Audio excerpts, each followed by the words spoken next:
a definição de bronquiolites, vocês podem colocar como uma inflamação uma inflamação das pequenas vias aéreas.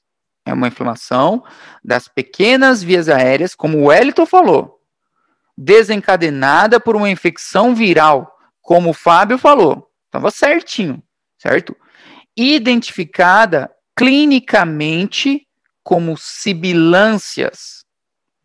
Então, juntei a resposta dos dois e joguei sibilâncias aí dentro, tá? E agora vem outra parte muito importante.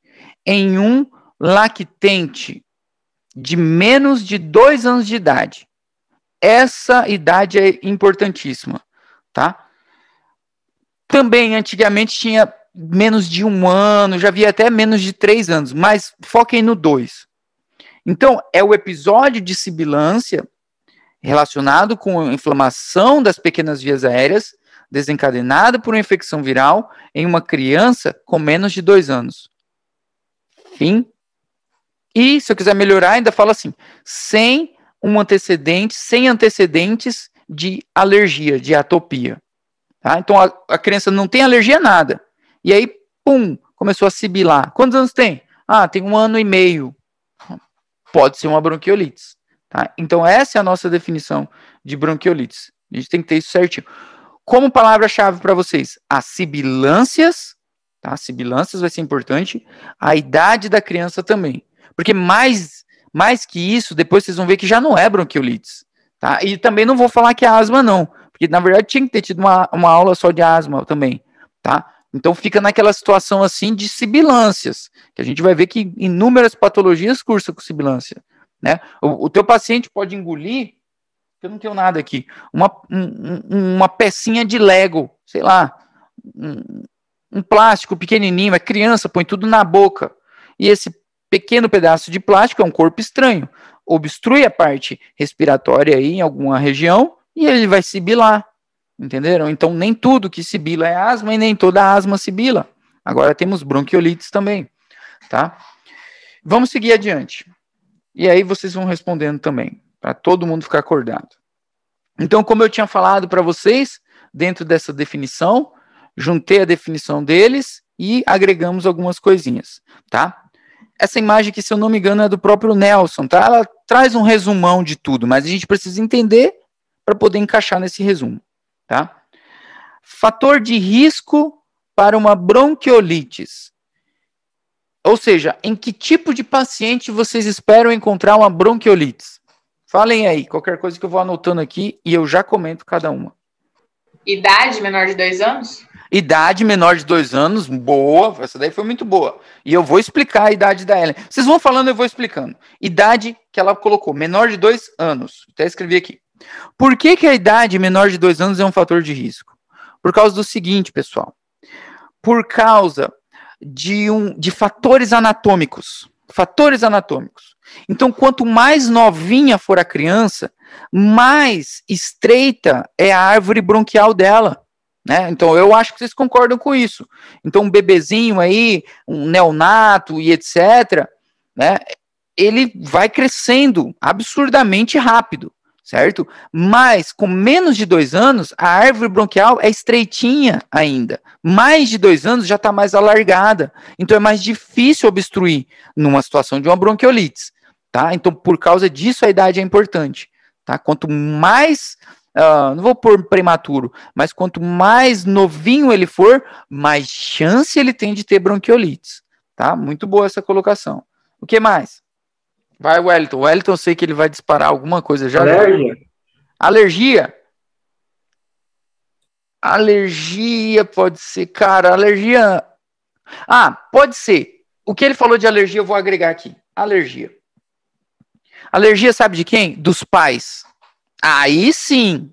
Alergia dos pais. Então, o ninho que tem um antecedente familiar de alergia, isso é um fator de risco para ele. Entenderam? Então ele tem uma chance de ter uma bronquiolite também, tá? Não pela alergia dele, mas porque ele tem esse fator aí, filho da mãe alérgica, vamos pôr, filho da mãe não, fica pesado, né? Os pais são alérgicos, pronto, boa também. Outro fator de risco. Os prematuros, Angel? Prematuro, juntando com a resposta da Ellen, prematuro, vamos lá. Prematuro de novo, porque ele seria um gancho da resposta da Ellen, da relação da idade, mas a situação do prematuro é mais delicada ainda. Porque se o nosso bebê é prematuro, me indica que alguma coisa já aconteceu errada nessa gestação. Né? Já não foi uma gestação assim 100%. Então, alguma coisa já tem ali. Segundo, o sistema imune dessa criança aí é mais fraquinho ainda. Então, vamos lá. Terceiro, o componente anatômico de novo que eu expliquei para Ellen. A árvore bronquial dele é mais fininha ainda. Então, tá ali formando, é uma criança mais suscetível a ter infecções, etc. Fica muito tempo internada. E então ele também entra aí. E, mesmo não sendo prematuro, tem a situação da criança com baixo peso ao nascer também. Vocês lembram lá no começo do ano eu dei essa aula para vocês? Que a gente ia comparando o peso da criança com a idade gestacional, o peso esperado. Então, pode ter uma situação de baixo peso de nascimento também. Isso daí. O que mais? Alguém falou no chat aqui alguma coisa, deixa eu ver. Outro fator de risco. Mudança climática pode ser? Pode ser um fator de risco. Vamos falar dele agora. Angel, o doutor fala que quando o bebê, o prematuro, o bebê não mama no peito, exclusivo em peito, que usa mamadeira, complementação, que não é exclusivo mamar. Sim, já anotei aqui também. Vou comentar o da Giovana e vamos falar o da Salete. Eu tô pegando esses fatores de risco com vocês, pessoal, não é à toa. Vocês vão ver que a gente vai encaixar isso aqui tudo lá no tratamento, nas complicações, vai ter uma explicação lá na frente, tá? A Giovana falou uma excelente, mudança climática, tá? Por quê? A nossa etiologia aqui é viral, então depende muito da estação do ano também. Então até isso a gente tem que ficar esperto. Por quê? Se eu vou me aproximando do inverno, eu tenho uma maior circulação dos vírus respiratórios, certo? Então, a mudança climática é muito importante. Eu me atento às estações aí de outono até inverno, por exemplo, tá? Então, perfeito essa colocação. Lembrando de uma coisa, eu já li também, no Brasil, pelo menos, como é um país gigantesco, tipo o Nordeste, o Norte não tem inverno. Vai falar que tem inverno lá? Não tem. O nosso inverno aqui é em junho. É agora. Lá eles estão 40 graus. Deve estar na praia essa hora tomando caipirinha lá. Sozinho, né? Porque tem que estar distanciamento. Enfim. Mas o que acontece? Lá para eles, seria no começo do ano. É a estação de chuva lá para eles. Tá? Então isso daí também muda. Tem que ficar esperto. Tá? Então o verão para eles, provavelmente, é uma época do ano que tem uma maior circulação de vírus respiratórios, por causa das chuvas, tá? Essa da Giovana foi muito boa. O que a Salete falou do leite materno, com certeza. Ninhos não alimentados com leite materno. Por quê? Vocês já viram também o fator imunológico do leite, certo? Essa substituição pelo leite fórmula não traz aquele benefício que o leite materno traz para essa criança. Essa criança fica muito mais doente, entenderam? Então ela tem mais chance de ter infecções respiratórias e, por consequência, de ter bronquiolites. Muito bem, essa daí também. Falem mais. Porque tudo é filho de mãe diabética, rodemada diabética. Não sei se cai na bronquiolite, mas se fosse para chutar, eu chutaria isso. Tá bom. Poderia ser, por que não? Filho de mãe diabética que teve um problema na gestação, acabou nascendo prematuro, ou teve restrição de crescimento intrauterino, teve baixo peso ao nascer. Enfim, a gente vai chegar numa criança aí também que não foi 100%. Perfeito. Mas o meu ponto é o seguinte, gente. De várias patologias, vocês já viram que a gente pega assim, ó, fator de risco materno, fator de risco relacionado com parto, fator de risco do bebê, por exemplo. Então, lembrem da mãe também. Então, por exemplo, o filho, até o Wellington comentou de alergia, né? Beleza. Mas pensem no filho de uma mãe que fuma. Então, uma mãe que fumou durante a gestação, ou que, além de ter fumado durante a gestação, o bebê nasceu e ela continua fumando na cara do bebezinho ali. Estão entendendo? Então, isso é um fator de risco. O filho de uma mãe tabagista, que continua fumando ali, tá? Outro fator de risco, gente, é doença respiratória. Isso aqui vocês já viram, várias doenças respiratórias, certo? Qual que era o fator de risco para doença respiratória? Creche, guarderias. Então é a criança, agora com menos de 2 anos, é claro, que entrou na creche antes do tempo. Antes do tempo não, mas entrou muito cedinho na creche. O sexo também é importante, tá? Essa patologia aqui cursa com a maior afetação dos meninos. Tá? Então, no caso dela, era uma menina.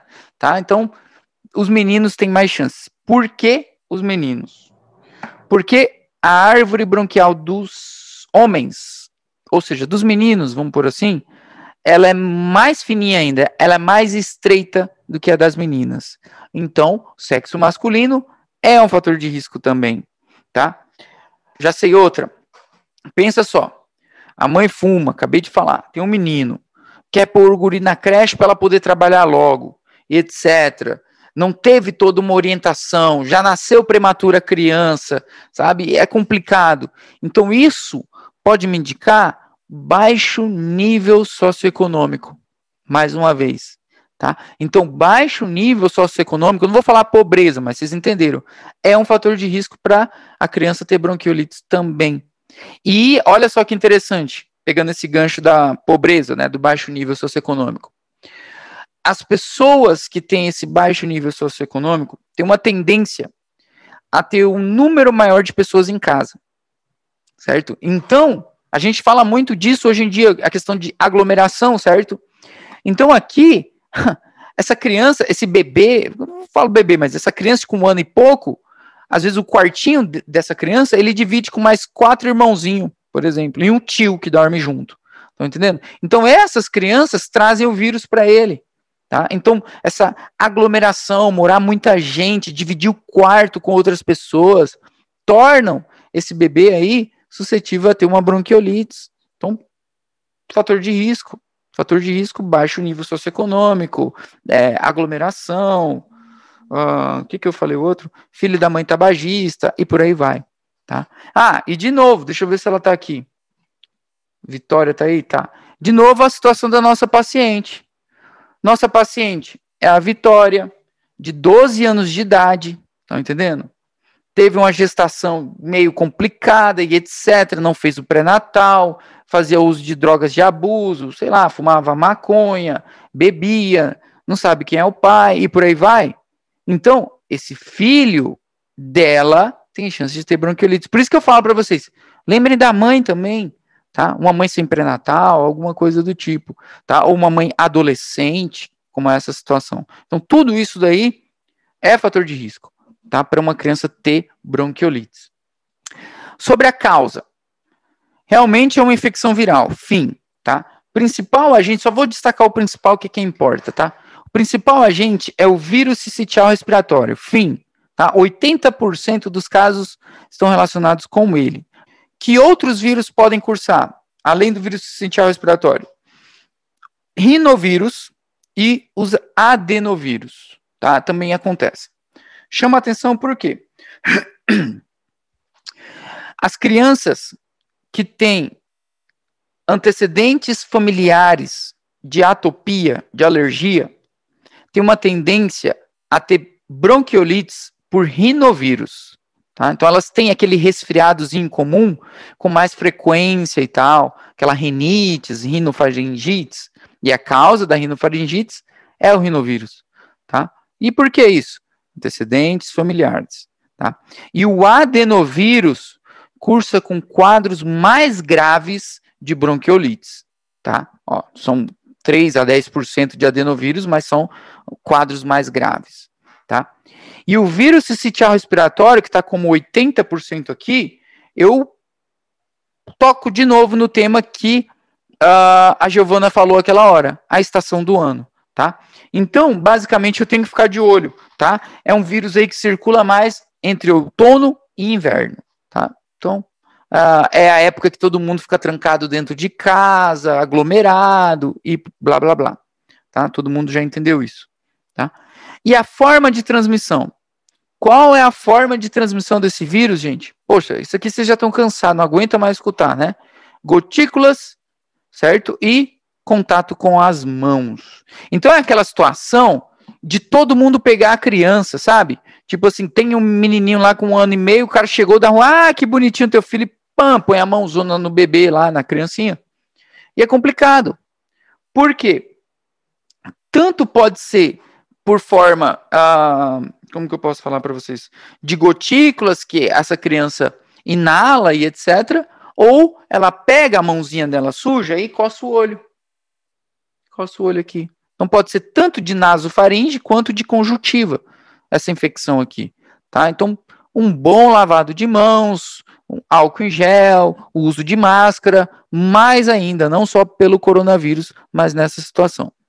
E sobre a circulação desse vírus em superfícies, também é importante destacar. Por quê? O vírus sincicial respiratório nas mãos de vocês dura, em média, menos de 1 hora. Ele fica menos de 1 hora na mão. Então, eu dei um espirro aqui e vou pegar na criança. Não, né? Mas assim, eu lavo a mão, etc. Então, tem essa tendência. Sobre as superfícies, dura em torno de 6 horas.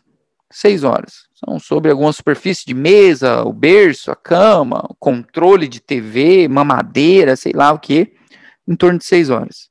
E esse ponto que eu queria falar para vocês. No estetoscópio de vocês, ele dura em torno de 24 horas. Então, o esteto é sujo. Vocês têm que estar sempre limpando o esteto. Não sei como que vocês estão de prática no hospital. Parece que está meio zoado, então tá normal. Mas o esteto é muito sujo. Tá muito sujo mesmo. Sempre limpem o esteto de vocês. Porque aí vocês viram, fica 24 horas no esteto. Epidemiologia, isso aqui já falamos tudo, a questão da idade, a questão das guarderias, a questão da estação do ano, que vírus que é o mais frequente, tá? Então, já vou até pular. Essa tabela aqui é do Nelson, que vai trazendo diagnósticos diferenciais das sibilâncias. Ó, por isso que eu falei para vocês, o capítulo começa, lactente que sibila, alguma coisa assim, olha o tanto de coisa que pode ter. Não é só asma, a asma tá sozinha aqui, asma. Ó, sexo masculino, mais uma vez, destacado para vocês, tá? Então, não se esqueçam disso. Agora, não me interessa saber se o cara do Alasca tem mais chance de ter, por exemplo. Isso daí é coisa do Nelson, tá? Mas tá aí para vocês. Fisiopatologia. O que eu vou ter que entender dessa fisiopatologia? Basicamente o seguinte. Entendam o seguinte, como palavras-chave e tal. A fisiopatologia da bronquiolites está relacionada com uma obstrução. Pronto. Obstrução bronquiolar. Tá? Então, se pedissem para vocês falarem, sei lá, fisiopatologia, ou pelo menos a morfologia, vamos dizer assim, eu vou ter uma obstrução bronquiolar com edema, muco, muito muco, e células descamadas. Essa é a nossa morfologia que já vamos juntar na fisiopatologia. Então, de uma forma muito simples, seria isso. Uma obstrução dos bronquíolos causada por edema, muco e restos celulares. Fim. Desencadenada, ou seja, por uma infecção viral, o vírus sincicial respiratório. Tá? E o que acontece? O seguinte, obstrução por muco, edema e resto celular, tá? Não se esqueçam disso, muco, edema e resto celular. Porque em momento algum eu falei músculo liso, tá? Broncoconstrição e nada do tipo. Então, resumindo toda a fisiopatologia da bronquiolite, eu achei esse desenho aqui que é muito bacana, mais fácil do que esse outro. Então, em poucos passos para vocês. Bronquiolites, vírus sincicial respiratório, pá. Primeiramente, uma infecção de via aérea superior, logo em seguida, uma broncoaspiração, via aérea inferior, certo? Tivemos infecção, tivemos replicação desse vírus, certo? E aí o que acontece? Destruímos as suas células ciliadas para tentar compensar, eu começo a produzir cada vez mais muco, tem um infiltrado inflamatório, tem edema, um inchaço, tem obstrução de via aérea, então, o que vai me levar a um quadro de hiperinsuflação, ou seja, o paciente se enche de ar, não consegue pôr o ar para fora, aquela bola, mecanismo de válvula de pelota, certo? E aí daqui a pouquinho não, mas com a evolução do quadro, temos uma atelectasia, um colapso pulmonar e hipoxemia, hipercapnia, acidoses, falha respiratória, certo? Claro que a gente faz de tudo para não chegar nesse ponto, tá? Mas vai complicando, vamos dizer assim. E pronto, tá aí a bronquiolite. Não tem nada a ver com broncoconstrição, não se esqueçam disso, tá? Na asma é outra história. Quadro clínico. O que essa criança sente? Falem aí vocês, porque eu já falei muito de uma vez. Dísnea. Dísnea. Tá, beleza. Temos um sintoma de dísnea. Pensem, gente, o guri chegou e vocês vão achar que ele tá com bronquiolite. O que ele tem? Aumenta a frequência respiratória, né? Frequência respiratória aumentada.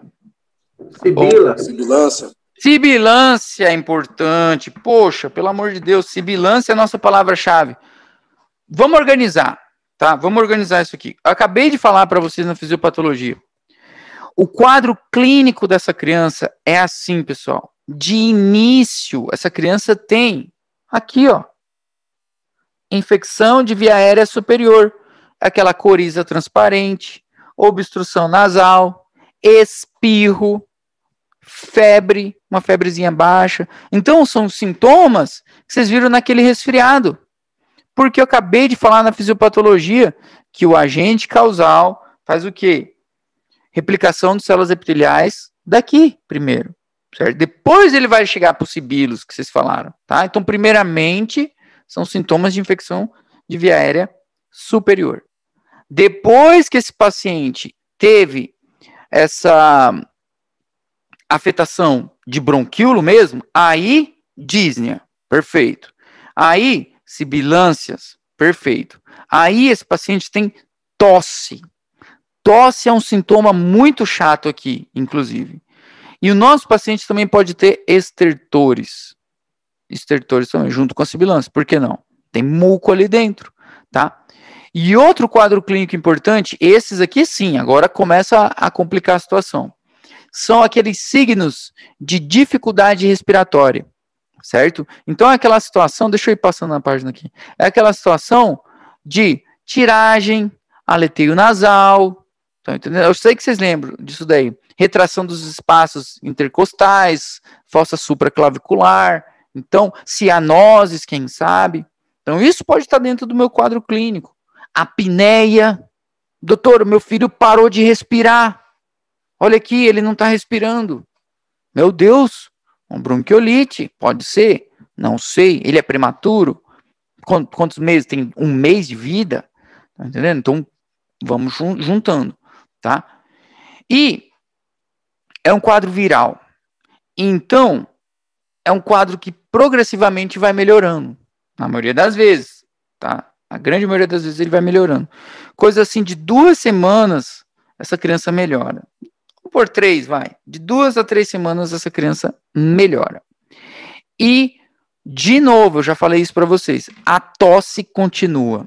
A tosse é o último sintoma que desaparece. Então, a tosse é um sintoma que pode ficar aí mais de 3 semanas ainda.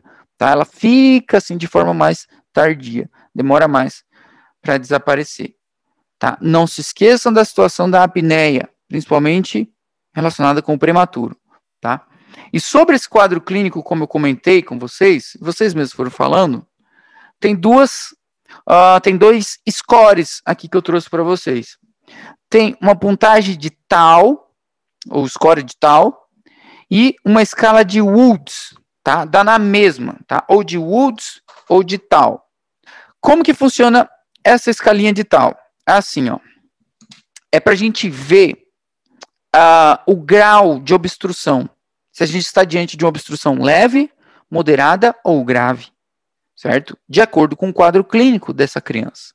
Por exemplo, prestem atenção aqui, vocês vão entender. Aqui, ó, tem menos 6M e mais 6M, certo? Isso aqui indica a idade da criança. Menos de 6 meses, mais de 6 meses, tá? E o que acontece? Vamos lá. O nosso paciente tem menos de 6 meses. Ele tem 5 meses. Pronto, ele tem 5 meses. O primeiro parâmetro que eu vou olhar é a frequência respiratória dele. Vocês falaram taquipneia ali. Legal, então estava certo. O nosso paciente tem uma frequência respiratória de 60 por minuto.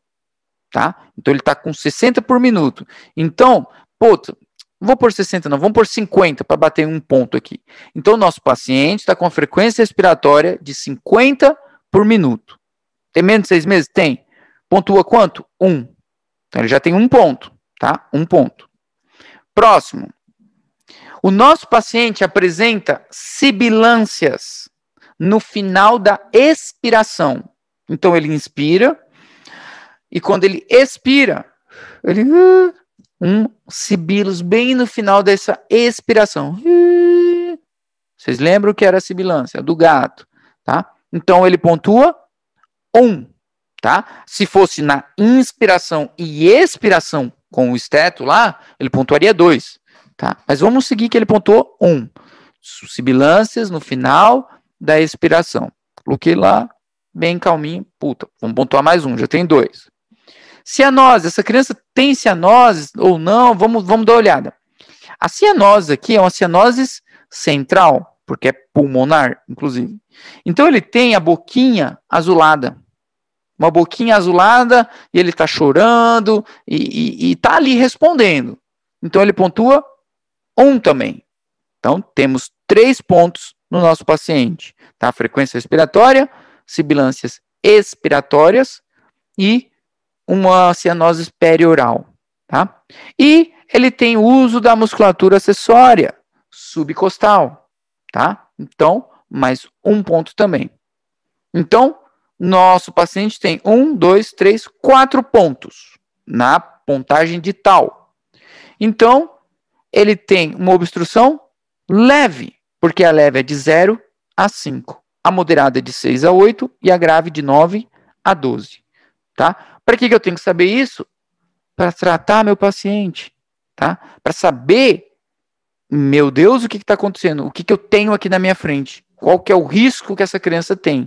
Tá? Por mais que seja improvável chegar à morte, mas eu tenho que ficar esperto, tá? Então, para isso eu posso utilizar essa pontagem de tal, como vocês acabaram de ver aí, tá? 4 pontinhos aí eu fui mencionando para vocês, tá? E quando que eu tenho que pensar que essa criança está grave? Silêncio auscultatório, o doutor falou. Silêncio auscultatório pode ser um signo de gravidade? Pode, porque a gente foca tanto na sibilância, e olhem aqui o ponto que a Carla está falando, pontagem de tal, ó a sibilância aqui, ó. Ausente pontua 3. Inclusive, certo? Então, nem tudo que sibila é asma, né? Então, às vezes, não ter sibilo é perigo, né? Aí tá totalmente obstruído. Pode ser, muito boa essa daí. Outro. Tá bom. O doutor fala desidratação também, o doutor fala. Como o doutor fala, Salete? Você fala, mulher. Que Na alma dele ele fala desidratação. Fala você. Quando o paciente está desidratado, não tem então materno exclusivo. Desidratação é signo de gravidade, pessoal. Desidratação é signo de gravidade. Como que eu vejo essa desidratação dessa criança? A diureses. Pouca diureses, por exemplo. Então o guri está com uma pouca diureses, além de uma desidratação, como a Salete falou. Não como o doutor falou. Mas a Salete falou, como vocês falaram. Tá? Mas vamos lá, signos de gravidade de vez agora, tá? A taquipneia, tá aí na frente de vocês, que vocês não viram. A taquipneia do nosso paciente tá acima de 70. O guri tá respirando lá 80 por minuto. Cara, tá grave, signo de gravidade. A cianose dele é cianose central, sabe, agora é aquela cianose assim que generalizada, não é mais só a boquinha e orelhinha, não. Tá azul, o bebê tá azul, a criança tá azul ali dentro. Signo de gravidade. Outro, que ninguém falou, apneia, parou de respirar. Signo de gravidade. Poxa, quer um signo maior do que esse? A criança não está nem respirando. Saturação dessa criança, por exemplo. E aqui tem uma controvérsia também, tá? Mas vamos colocar um padrão para essa saturação abaixo de 92%, tá? O Nelson, como é um livro americano, ele traz abaixo de 90%, tá? Então, peguem esse, de 92 a 90, abaixo disso aí, é signo de gravidade, tá? Signo de gravidade, essa saturação. 92, 90 para baixo, tá? Signos de dificuldade respiratória, aleteio nasal, o bebezinho tá com aleteio nasal, tá com uma puta tiragem. Vocês estão vendo ali que o negócio tá complicado, tá? E relaciona com o fator de risco e tal, vamos internar essa criança. É para isso que eu tenho que saber os signos de gravidade, para decidir se o meu tratamento vai ser assim, mãe, olha só, inalação com soro fisiológico e repouso, ou vamos internar essa criança.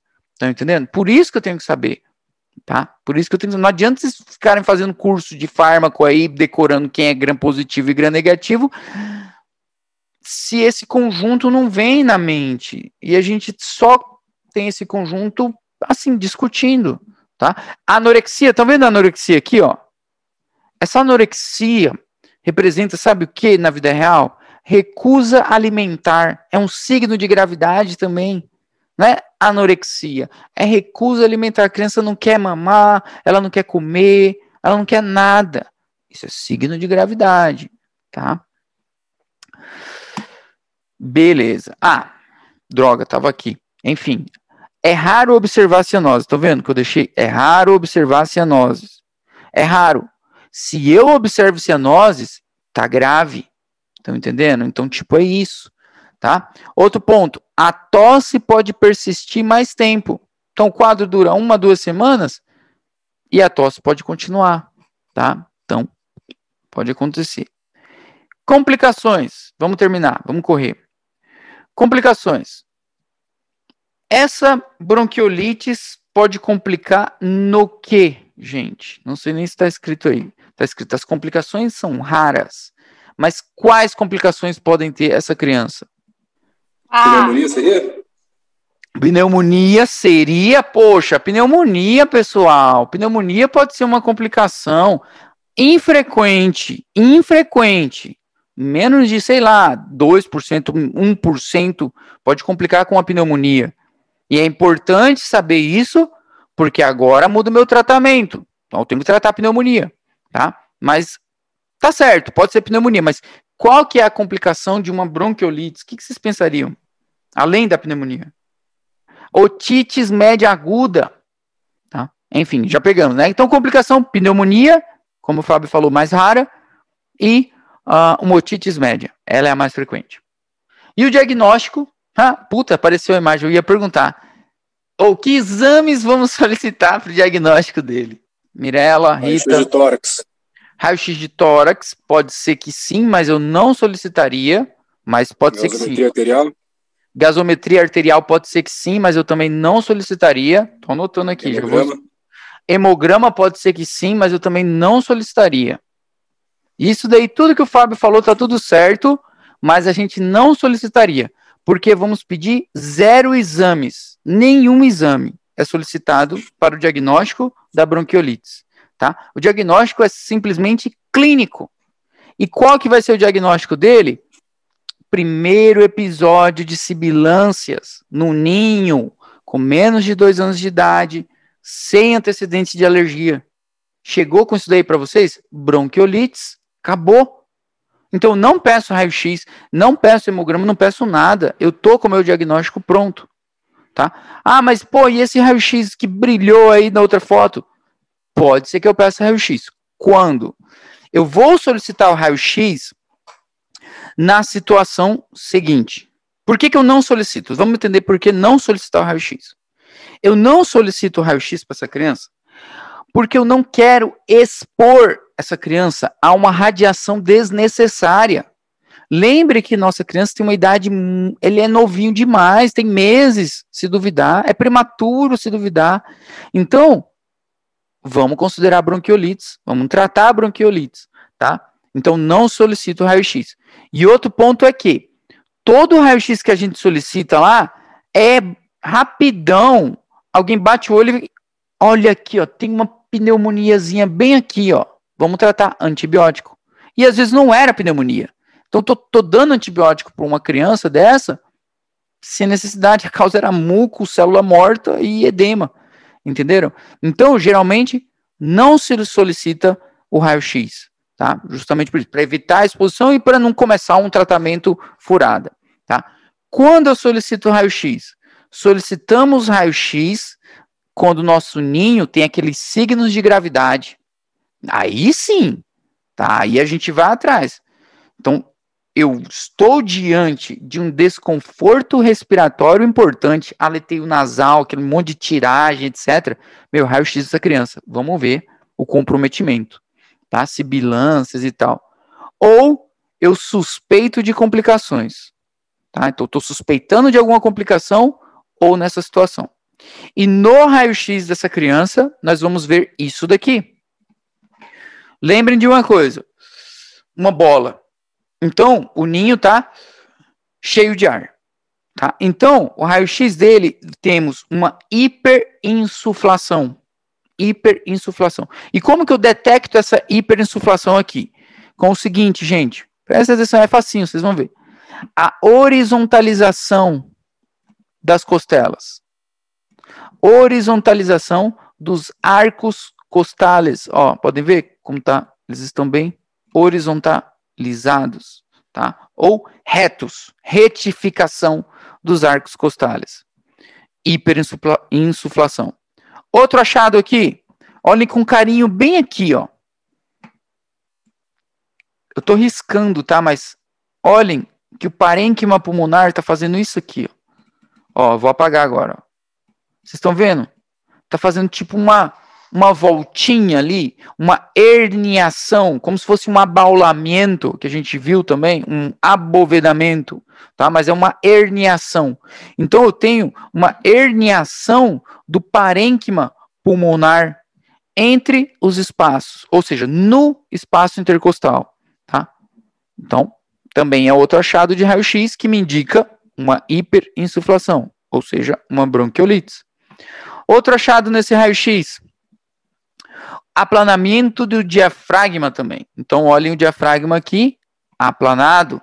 Risquei errado, mas risquei. Mas aplanado. Está indicando hiperinsuflação. Posso ter áreas de atelectásia, mas o que eu queria falar para vocês em relação à pneumonia é isso aqui. Então, eu vou bater o olho ali, eu vou ver isso daí. Alguém vai ver lá no dia. Olha aqui uma zona de consolidação. Pneumonia. Vamos tratar. E não é pneumonia. Isso aqui é um espessamento brônquico. Por que espessamento brônquico? Porque, poxa, o bronquíolo está espesso de muco, de edema, de célula morta. E aí, numa radiografia, pode parecer uma consolidação da pneumonia, mas não é. Tá? Então, não me serve antibiótico aqui. Tá? Então, posso errar.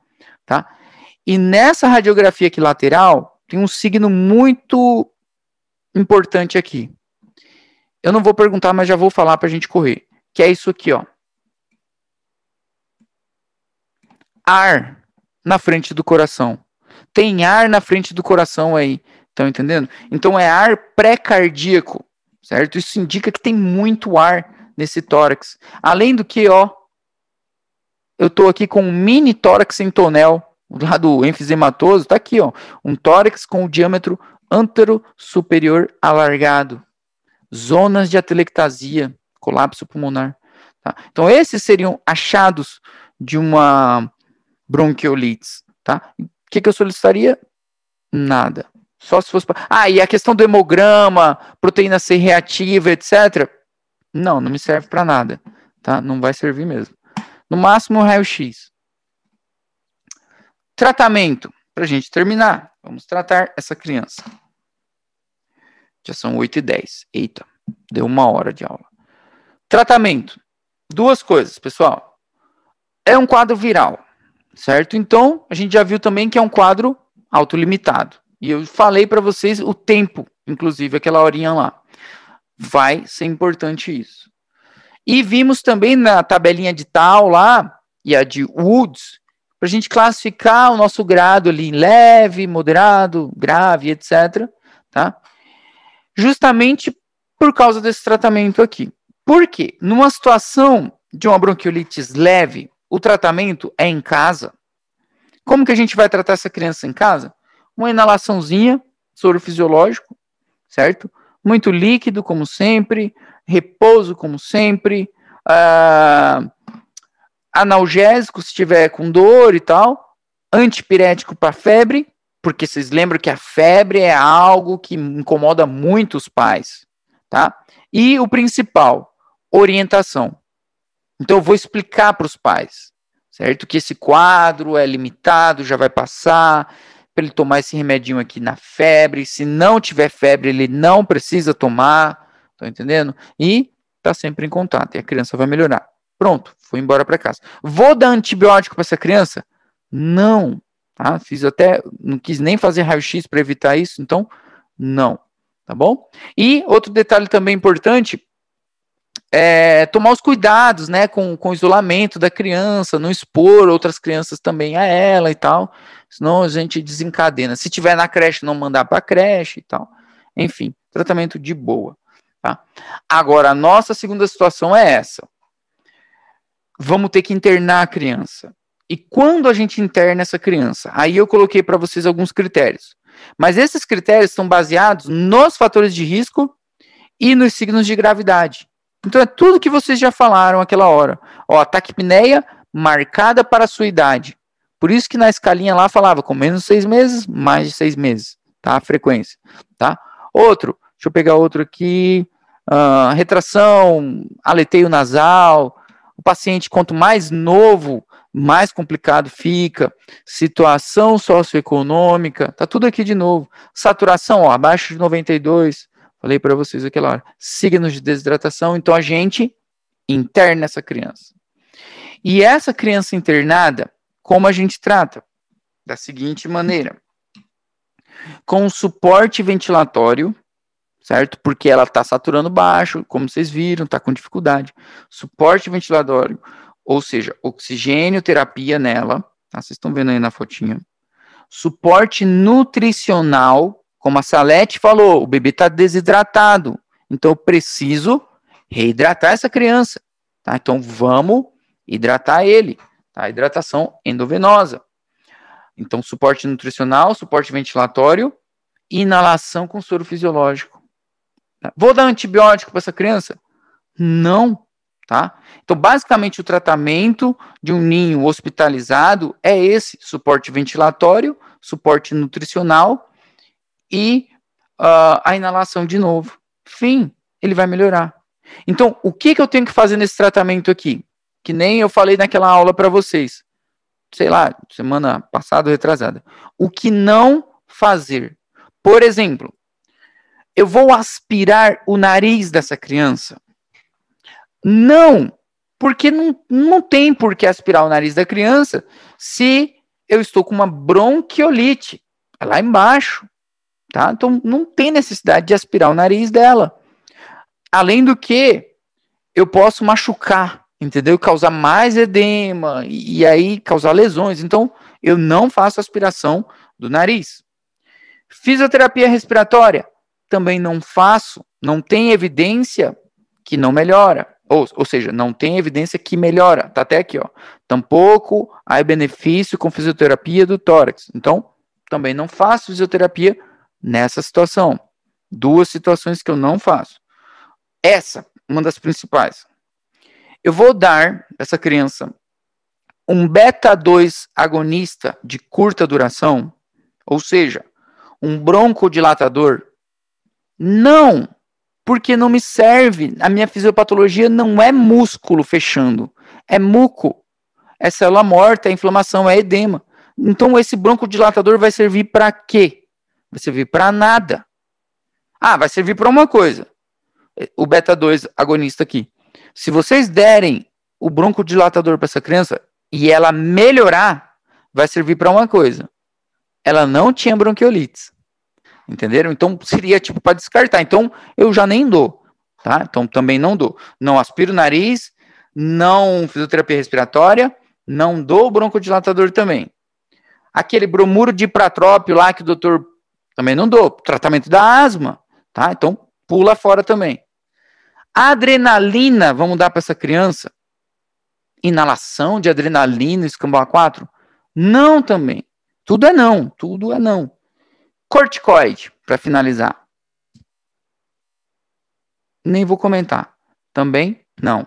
Antibiótico não, corticoide não, adrenalina não, broncodilatador não, aspiração nasal não, fisioterapia respiratória não, tudo não. O que a gente dá? Oxigênio terapia, suporte nutricional e soro fisiológico inalado. Fim, acabou, vai melhorar. Aí aqui tá falando, ó, antibiótico, corticóide, broncodilatador, evidência confusa no uso, então eu não dou, tá? Então não dou. E por último, a prevenção. A prevenção vai ser bem fácil e bem rápido. Como que vamos fazer a prevenção de uma bronquiolite? Primeiro ponto, muito importante esse daqui, que a Salete falou aquela hora. Aleitamento exclusivo por pelo menos até 6 meses de idade, tá? Se for mais é melhor. Então isso é uma forma de prevenção. Quem que vai fazer isso? Vocês. A gente vai orientar os pais a importância do aleitamento, tá? Então voltei lá no fator de risco do começo da aula para explicar aqui a prevenção, tá? Então uma forma de prevenir é dar o peito, por exemplo, tá? Falei do leite, outra forma de prevenção é ridícula agora, né? Que é lavar as mãos, usar máscara, trabalhar em cima daqueles fatores de risco, evitar o tabagismo e por aí vai. E tem essa forma de prevenção aqui, muito importante, que é esse fármaco, tá? Não é uma vacina, isso daqui não é uma vacina, cuidado, pode cair como pegadinha para vocês. O palivizumab não é vacina, tá? Ele tá aqui, ó, é um anticorpo monoclonal contra o vírus sincicial respiratório, tá? Anticorpo monoclonal contra o vírus, tá? Palivizumab. Não é vacina, tá? E como que ele é feito? São basicamente 5 doses em 5 meses, uma dose a cada mês, tá? E eu preciso começar, porque isso aqui é prevenção, não é tratamento, antes desse período dos 5 meses. Ou seja, eu preciso começar antes da minha temporada de inverno, vamos supor assim. Então, estação do ano tá chegando, outono, inverno, vírus sincicial respiratório, não sei o quê. Não, pera lá.